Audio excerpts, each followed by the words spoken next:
I want to get to the emotional drivers, the unseen, unspoken needs that people really have, and how you uncover those in these sales conversations.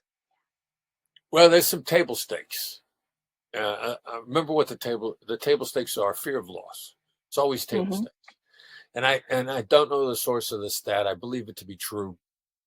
I wish I could cite the source. I heard a long time ago that 70% of buy decisions are made to avoid a loss, not to accomplish a gain. I do also know from prospect theory, Danny Kahneman, Nobel Prize winner, behavioral economics, a loss thinks twice as much as an equivalent gain. So what somebody's most afraid of losing is going to have the biggest impact on their decision making. So I'm looking for it, and I'm looking to articulate it. You're worried about the impact it's going to have on your bottom line.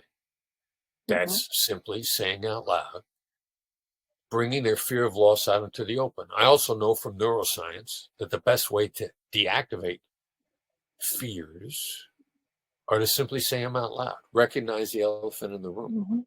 Not deny it, not say, but that's not true, or I don't want you to be worried about the effect on the bottom line. Those are not recognitions, those are denials. So in a sales process, what they're worried about losing is going to have the biggest impact on their decision making. And they're going to be worried about short term and long term. Short term is, what's this costing me now? How do I get them to shift to the long term to see the bigger picture? Then that's probably going to be a calibrated question, which is going to be asked in a really curious tone of voice. And curious is curious, upward inflection. The question is probably going to be, what happens if you do nothing?